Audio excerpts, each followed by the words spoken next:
The Stephen A. Smith Show starts right now.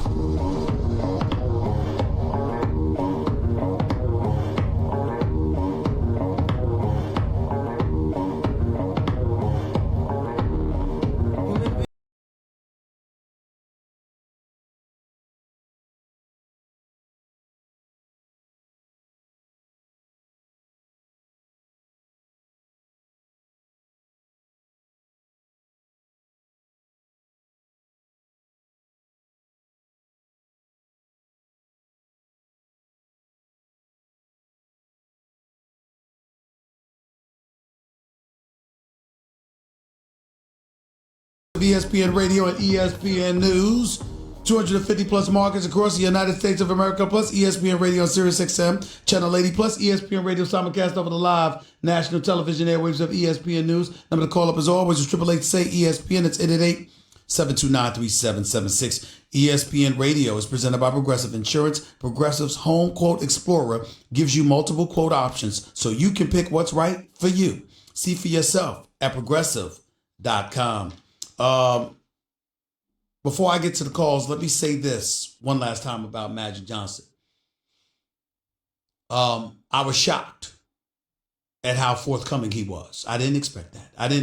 I expect him to highlight why he left. I didn't expect him to go into details about who he had a problem with. And Lord have mercy, it's Rob Pelinka. And to a lesser degree, people like Tim Harris and others in the Lakers business operation that try to stick their nose in basketball operations. All true. But a benefactor in all of this could potentially be two teams. The New York Knicks and the Los Angeles Clippers. Because whether it's Kawhi Leonard, it's Kevin Durant, it's Kyrie Irving, whatever, one would surmise that the Lakers feel they have a good shot at getting one of those teams. If that changes in any way,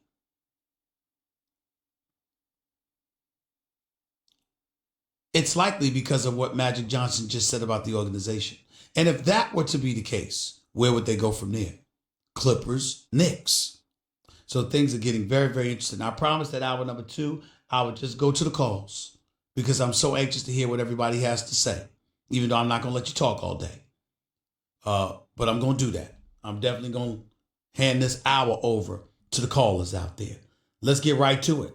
Let's go to Tony. You're live with Stephen A. What's up? Hey, Mr. Smith, the problem with the Lakers is AEG. They are the landlord, and they own 30%. And the way to get out of it is they need to sell 20% on the stock market, like the Knicks are on the stock market, and I think the Celtics are on the stock market. And then Magic and Kobe could buy the other 10%, and that means they're on the board of directors, and that means they have power. And then they'll get rolling again because they got to get AEG out of there. Since when does a landlord, the Lakers aren't paying their rent that the landlord owns part of the team? I don't know. I think that when you think about the buses, their pockets are directly attached to the Laker brand. It's not like it's Ballmer that's got his own billions. And I think that's where your issue lies. So they needed help from AIG. In exchange for building it, they wanted part of the team. Probably that's so. That's not right. Probably so. It happens. It happens. It's right in the business world if they say it's right. And that's what you have to accept. All right? Appreciate the call, man. Thank you so much. Marcus, you're live with Stephen A. What's up, Marcus? How you doing, Stephen A? I'm good. Talk to me. Listen, all right. Thank you this morning for dismissing those notions about Magic trying to upstage Frank Vogel's press conference today, right? As reported by your other two colleagues earlier, and using that platform to put a bid in, on the Lakers. I didn't hear anything about what my two colleagues said. I just know that people were out there. I just know that people were out there saying Magic was trying to upstage, like he planned this interview, when in fact that's not the case. Magic had agreed to me weeks ago that he would do this interview, that he would come on First Take with me on this date. And it was before the Lakers had hired Frank Vogel. Yeah, I see that. And I spoke to you a couple of weeks ago, and I posed a question to you if LeBron James was on Magic's mind, when he made his decision. And listening to Magic this morning, I was kind of surprised. He was very candid. but he, when he said that, he made a decision based on him. And I guess that's kind of what I meant. When someone asks you, about a particular subject, you say, well, I don't have that on my mind right now. This is about me. That's what I meant. Right. But my question to you is, Magic said that, when you asked him about betrayal and he named Rob Pelinka. Now, don't you think that maybe that falls on Jeannie? Because he said Jeannie brought Tim Harris. And well, it's not a matter of what I think, man. I asked him, does that fall on Jeannie? She's your sister, right? She's the boss. Mm-hmm. And that's why I brought up betrayal. Do you feel like she betrayed you by allowing these people to feel more empowered and ultimately, in a quest to usurp your authority? And he said, no, he doesn't feel that way about Jeannie. He feels that Jeannie loves everybody and listens to everybody, and you can't do business like that. So basically what he did with Jeannie, he didn't attack her character. He certainly didn't attack where her heart lies. What he attacked essentially was her competency as a business person overseeing basketball operations, because he's like, you can't do business like that. Whereas with Rob Pelinka, he clearly indicted him. No question about it. You're absolutely right. And I just felt like that probably, for me, that would kind of offend me more if you attack my competency. I guess character and competency. You know what, Marcus, resonates with me, and I don't want this to be misconstrued. I'm not blaming Kobe Bryant about this in any way. All right, Kobe Bryant is away from the Lakers. He's behind the scene coaching his daughter, doing whatever it is he does. That's my man. All right, but here's my issue. Rob Pelinka is relevant because Kobe Bryant spent years vouching for him. His connection and relationship to Kobe Bryant is what has propelled Rob Pelinka in this business. There's just no way to get around it. To me, if I were Rob Pelinka, I would believe any kind of behavior that's remotely suspect is potentially a reflection on Kobe. So as a result, I would guard myself against doing it. And the fact that doesn't appear to be the case, because we haven't heard Rob Pelinka's side, so we need to be fair to him. But the fact that wasn't the case, and you have an iconic figure like Earvin Magic Johnson looking at Rob Pelinka and saying, this dude was trying to backstab me.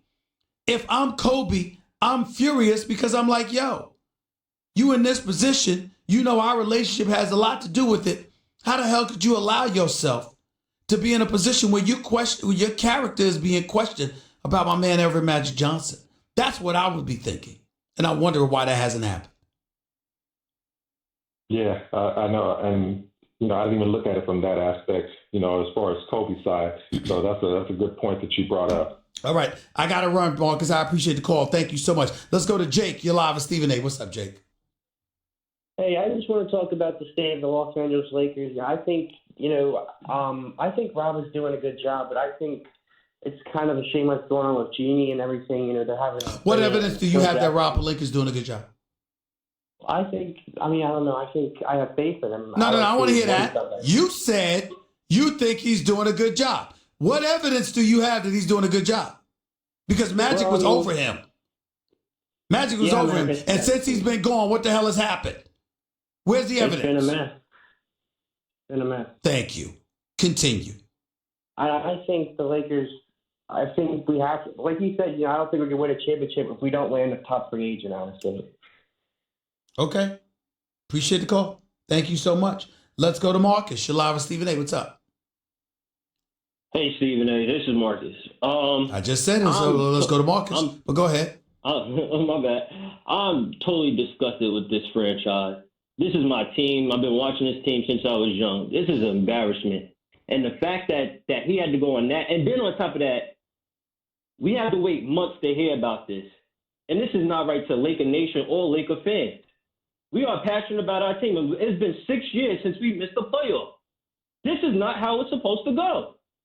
And that's my take on it. Have a good day. I got you. Appreciate the call. Don't blame your angst in any way either. It's kind of annoying to watch, no question. Let's go to Blanche. You're live with Stephen A. ESPN Radio, ESPN News. How you doing, Blanche? I'm doing good. How are you? I'm all right. Thank you for calling. What's up? I was a Golden State Warriors fan when they had Monte Ellis. And this is the question I asked everybody. Everyone says that they were 73-9 team, right? Before Kevin Durant joined. Mm-hmm. But the championship, they won it when LeBron was by himself. He still took 2 games. He had no Kevin Love. He had no Kyrie Irving. So what's your Everyone point? said he don't need. Hold on just a second. He don't need Kevin Durant. With all due respect, you don't tell me to hold on my show. I'm asking the question. I'm saying to you, what is your point for bringing that up? What are you getting at? My point is, y'all saying that, what about Steve Kerr? He went on a team that was already established with Mark Jackson. He didn't go to the Knicks to start out fresh. He took a team that was already getting there. Okay. And again, but what you brought up LeBron, you brought up Kevin Durant, you brought up Monte Ellis, now you brought up Steve Kerr. And my audience still does not understand what you're getting at. That's why I have to direct you. I'm asking a direct question, Blanche. Why did you call up to this show? What point did you want to make that you want us to understand? That's all I'm asking. This is what I'm trying to tell you. I said I was a Golden State fan before, when it was Monte Ellis' team, before Steph Curry, before there was Steve Kerr. Okay. Everyone said that they were a good team. They don't need Kevin Durant. Mm-hmm. That's what I said. They don't need Kevin Durant. But what I said was, when they beat the Cavaliers, LeBron was by himself. He didn't have Kevin Love, and he didn't have Kyrie Irving. And LeBron still won 2 games. Okay. That's the point I was making about LeBron. So everyone says they don't need Kevin Durant. Apparently they did, because they went out and got him the very next year. Mm-hmm. That's what I'm saying. And then I said the backslide on that is, if it's so wrong, Kevin Durant going to a 73-9 team, why was it wrong for Steve Kerr to take that job instead of the Knicks job? But I don't recall anybody was saying was right or wrong about Steve Kerr. Nobody's turning down that job. You get paid $5 million a year for 5 years. In 4 years, you guide them to a championship in 3 of those years and a loss in the NBA Finals 1 of those years. Mark Jackson definitely spearheaded it. I'm a big fan of Mark Jackson. He's been my friend for years. I would like to see him be a head coach in the NBA again. I think he's been blackballed for some reason. I don't understand it. But nothing can take away from the job that Steve Kerr has done, because there's something to be said for not messing things up. Phil Jackson gets credit. He was coaching Jordan and Pippen. And then after that, he was coaching Kobe and Shaq. But he gets credit. So why can't Steve Kerr get credit for not messing it up? I'm not saying he don't get any credit. My point to that is, Mark Jackson could have done the same thing. He could have, Steve yes. Kerr came in, right? Yeah. And he did it fantastic. He's doing a good job. Yeah. But could he still do that same good job with the Knicks? Well, we don't know. All we know is this is what he's done. Just like we didn't know it about Phil until he did it with LA. And even then, he took the Kobe and Shaq job because he was smart enough not to take some rebuilding reclamation project as a job. He sat up there and got Kobe and Shaq. But I got to go. I appreciate the call, Blanche. Thank you so much. Elias, you're live with Stephen A. Talk to me. How you doing, Mr. Stephen A. Smith? I'm all right. Go ahead. I'm asking a question regarding to Lonzo Ball and the Los Angeles Lakers. Mm-hmm. And I was asking this question because Lonzo Ball has had a huge target throughout his life. He really hasn't had a complete offseason for him. But I've seen the potential, even LeBron has seen the potential, maybe even the coaching staff. But a lot of people have a lot, what's the word? They have a lot of problems with him. So how do you feel? Do they keep Lonzo? How does Lonzo even handle this situation? Because I think it depends. I think it depends. Listen, my issue with Lonzo is that his shot is ugly. His shooting percentage is not great. And on top of it all, he's not assertive enough. I know that Lonzo Ball can play. He's a damn good passer. He plays on both ends of the floor. I get all of that. But if the Lakers used to keep the number 4 pick and they draft this kid, Darius Garland out of Vanderbilt, then I think Lonzo Ball's career in LA is over. Darius Garland is a baller, and people love what he brings to the table. And in today's NBA, you have to be able to hit a perimeter shot to be a formidable backcourt player. You got to be able to hit a perimeter shot. And Lonzo Ball hasn't proven that he could do that on a regular. So I think that a lot of, in regards to Lonzo Ball's future, is going to be contingent on what we learn about him from in terms of what the Lakers, in terms of who the Lakers draft. If the Lakers draft another point guard, I think the handwriting's on the wall that Lonzo Ball's days in LA are numbered. That's what I think. You have a very valid point, but you just brought up his jump shot.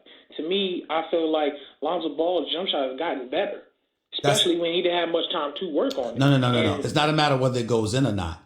It's a matter of when they lock down on you and they defend you, the position with which he shoots it from, it's easily blockable in a lot of people's eyes. And they don't get caught up in that. They view Lonzo Ball as a good talent, especially on both ends of the floor because he plays defense. High basketball IQ, very, very smart, can defend, has energy, etc. The knock against him is that he's not assertive enough offensively. So as a result, he's not creating opportunities for other people on the court with him in their offense. And when you have that reputation as a point guard in today's generation of point guards, that is not going to work for you. That is going to work against you. And that's going to be something that he has to address. I got to run. I appreciate the call. Fred, you're live with Stephen A. What's up? Hey, why didn't Magic tell LeBron? It makes no sense. He said, hold on. Let me interrupt. Just to let you know. I asked him a question. He said, remember when he said, I people say I could have done it better or I did it wrong, maybe. He said, but I did it my way. And that's what he said. And he said he's going to talk to LeBron James in the near future, but he did it his way. That was his answer. And he said he has no regrets. He did it his way. Sometimes you got to be about you. You got to think about yourself and you ain't thinking about the other person. And he said that's what he did. That's why he did it. And he has no regrets. Those were his answers. This could affect LeBron's mentality. That's just weak. He's supposed to be Magic Johnson at the top of the organization, and he just walked out. Yeah, that's just kind of weak to me. Hey, he telling you. Listen, he ain't making nobody. Listen, he had an opportunity. I brought up the legacy question. I brought about how this gets attached to his history, to his resume, etc. Is he concerned at all about how people are going to feel about him? People like you, Fred, and others. He said, I don't care. That's how I feel. That's how I wanted to do it. And that is that. And he wasn't playing. Yeah. That's what he said. I mean, it'd be one thing if he wiggled around it, Fred. He ain't wiggling around nothing. He said, this is how I feel. I gotta be me. That's how I feel. And that is that. That's what he said. That's true. You with me? All right, man. Appreciate the call. Nate, you're live with Stephen A. What's up, Nate? Stephen A., I'm trying to figure out, what the Lakers trying to do going forward, because they're a little bit everywhere. So I want to ask you, just if somehow Jimmy got rid of Hunter and offered you the position, what would you do with the Lakers going forward, knowing what they got right now? Me personally, first of all, understand this. Jeannie Buss would never hire me. All right? I'll be honest with you, because let me tell you the first thing I would do. And I mean no disrespect, but I would tell Rob Pelinka to go back to being an agent. I would tell Linda Rambis, stick to being Jeannie's best friend. I wouldn't mind Kurt Rambis being employed. He knows a thing or two about basketball. Okay? And outside of that, I'd have a couple of people, as I'd have a capologist extraordinaire, and I'd have Jerry West as my ear, just like Ballmer has him. Okay. That's what I would do. Well, that's what I would do. Okay. Well, and by the way, there would be one voice for the organization, and that voice would be me. Do you think they're putting themselves in good position to get free agents, especially with all this happening right now? No. I think right now, well, listen, first of all, you can't say they, because Magic doesn't work for them any longer. So the position that he took was as Magic Johnson. For once, he didn't have to worry about getting fined because he was mentioning another player's name or whatever, because he ain't working for the Lakers no more. So he going to say what he want to say. He's going to feel what he wants to feel. He's going to do what he wants to do. That's Earvin Magic Johnson, bro. Okay, but what about the free agents, though? I'm just telling you that you want what he said. Magic said LeBron's going to be recruit for them this summer. LeBron's going to be the one recruiting for them. He's got, and I can tell you right now, LeBron. You want me to tell you who LeBron's been talking to? Yeah, LeBron's been talking to to Bradley Beal. He's been on the phone talking to Bradley Beal from what my sources tell me. Okay. Obviously, he has spoken to Kawhi. I am not aware whether or not he's spoken to Kyrie yet. That remains to be seen. I know that he would love to have Klay Thompson, although I haven't heard whether or not he has spoken to Klay Thompson. So those are just names that I can throw out there for you. Okay? Thank you. Okay. Thank you. Let's go to Ernesto. You're live with Stephen A. What's up? Hello? Go ahead. You're live on the air, bro. Go ahead. Yeah, my question is, how would you, the Lakers have a history of, winning championships. So what would you have done if you was talked to Shaq? Or what would you have done if you was Magic Johnson? You had a chance to talk to LeBron James about all the Raptors and stuff and the championships that the Lakers won, so you don't have that. It seems like no one focused on LeBron, because I think LeBron's a big crybaby wherever he goes. So how would you handle that situation? How would I handle what situation exactly? LeBron at L.A.? Still in L.A.? Yeah, L.A. Before you even signed, then what kind of conversation would you would have had with him? I don't think I'm not going to lie to you. I think LeBron has done nothing wrong in this equation. Nothing. This Magic Johnson situation with the Lakers had nothing to do with LeBron. LeBron Camp swears it. Magic swears it. And you haven't heard the Lakers utter a negative word about LeBron. The only thing you've heard about LeBron is from those season ticket holders, directors, producers, and others who are appalled that he's so visible in Hollywood while the Lakers are losing, because that's not what they knew Kobe to be about, or even Magic. It was about winning in LA first on a basketball court and breeding success from there, not having success off the court despite what you look like on the court. So you got people that have problems with LeBron over that, but they ain't the Lakers. The Lakers love LeBron, and LeBron and his camp can't stop raving about how Jeanie Buss and the Lakers organization have treated them. They said it's been first class all the way. All the way. And that's what they say. So we go from there. Gotta run, man. Appreciate the call. 888-SAY-ESPN. It's 888-729-3776. Rob Pelinka, the target of Magic Johnson's somewhat blistering attack, dare I say, of the Los Angeles Lakers. Rob Pelinka, the general manager. Rob Pelinka, the former agent for Kobe Bryant. Rob Pelinka, since the Lakers are not hiring a new president of basketball operations to replace Magic Johnson, he's the man that's going to be elevated in terms of his power. He has responded to what Magic Johnson said about him. And that response will be up next. Don't touch that dial. It's the Stephen A. Smith Show. ESPN Radio, ESPN News. By the way, when you're hiring, you don't want to waste time sorting through dozens of irrelevant resumes. You want an efficient way to get to a short list of qualified candidates. That's why you need Indeed.com. Post a job in minutes, set up screening questions based on your job requirements, then zero in on qualified candidates using an intuitive online dashboard. Discover why 3 million businesses use Indeed for hiring.